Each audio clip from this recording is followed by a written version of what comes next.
സംസ്ഥാനത്തെ സാമൂഹിക സുരക്ഷാ പെൻഷൻ അല്ലെങ്കിൽ ക്ഷേമനിധി പെൻഷൻ ലഭിക്കുന്നവർക്ക് 2025 വർഷത്തെ സംസ്ഥാന സർക്കാരിന്റെ ഏറ്റവും വലിയ ആനുകൂല്യ വിതരണം പ്രഖ്യാപിക്കുന്നു. സംസ്ഥാന സർക്കാരിന്റെ നിലവിലെ സാമ്പത്തിക സ്ഥിതി കൂടി കണക്കിലെടുത്താണ് സുപ്രധാന തീരുമാനമെത്തിയിരിക്കുന്നത്. വിവിധ സ്കീമുകളിലായി പെൻഷൻ തുക കൈപ്പറ്റുന്ന ഇന്ദിരാഗാന്ധി ദേശീയ വാർദ്ധക്യകാല പെൻഷൻ, വിധവാ പെൻഷൻ, ഭിന്നശേഷി പെൻഷൻ, അവിവാഹിത പെൻഷനുകൾ, കർഷക തൊഴിലാളി ക്ഷേമനിധി പെൻഷനുകൾ വാങ്ങുന്ന എല്ലാ ആളുകൾക്കും ഇതോടൊപ്പം തന്നെ കേന്ദ്രവിഹിതം കൂടി ചേർത്ത് പെൻഷൻ തുക ലഭിക്കുന്ന 8 ലക്ഷത്തോളം വരുന്ന വിധവാ, വാർദ്ധക്യ, ഭിന്നശേഷി പെൻഷൻ ഗുണഭോക്താക്കൾക്കും ആനുകൂല്യം എത്തിച്ചേരും. വരാൻ പോകുന്ന തിരഞ്ഞെടുപ്പുകൾ മുൻപിൽ കണ്ടുകൊണ്ടാണ് സംസ്ഥാന സർക്കാരിന്റെ സുപ്രധാന നീക്കം. 2025 വർഷം ആരംഭിച്ചപ്പോൾ തന്നെ പെൻഷൻ ഗുണഭോക്താക്കൾക്ക് ജനുവരി മാസത്തിലെ തനത് പെൻഷൻ തുകയോടൊപ്പം കുടിശ്ശിക പെൻഷൻ തുകയിലെ ഒരു ഗഡു കൂടി അനുവദിച്ചിരുന്നു. പെൻഷൻ തുകയുടെ വിതരണം ഇന്നു മുതൽ സംസ്ഥാനത്ത് സജീവമായ സാഹചര്യത്തിൽ പെൻഷൻ തുക ഇതുവരെയും എത്തിച്ചേർന്നിട്ടില്ലാത്ത ഗുണഭോക്താക്കൾക്ക് നാളെ മുതൽ ബാങ്ക് അക്കൗണ്ടുകളിലേക്കും ഇതോടൊപ്പം തന്നെ സഹകരണ സംഘം ഉദ്യോഗസ്ഥർ വഴി തുക സ്വീകരിക്കുന്ന ആളുകൾക്ക് വീടുകളിലേക്കും എത്തിച്ചേരും.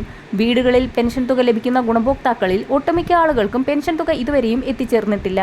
ഇത്തരത്തിൽ തുക എത്തിച്ചേരാത്ത ഗുണഭോക്താക്കൾക്ക് നാളെ മുതൽ വീടുകളിലേക്ക് വിതരണം സജീവമാക്കും. എന്നാൽ 8 ലക്ഷത്തോളം വരുന്ന കേന്ദ്രവിഹിതം കൂടി ചേർത്ത് പെൻഷൻ തുക സ്വീകരിക്കുന്ന ഗുണഭോക്താക്കളുടെ പെൻഷൻ തുകയിൽ കുറവ് വന്നിരിക്കുന്ന കേന്ദ്രവിഹിതം എന്ന് മുതൽ അക്കൗണ്ടുകളിലേക്ക് വിതരണം ആരംഭിക്കുമെന്നുള്ള കാര്യത്തിൽ സംസ്ഥാന സർക്കാരിന്റെ ഭാഗത്തു നിന്നും അറിയിപ്പുകൾ വന്നിട്ടില്ല. ഇതോടൊപ്പം തന്നെ പെൻഷൻ ഗുണഭോക്താക്കളെ സംബന്ധിച്ചിടത്തോളം വളരെ ആശ്വാസകരമായ ഒരു അറിയിപ്പ് കൂടി എത്തിയിരിക്കുകയാണ്.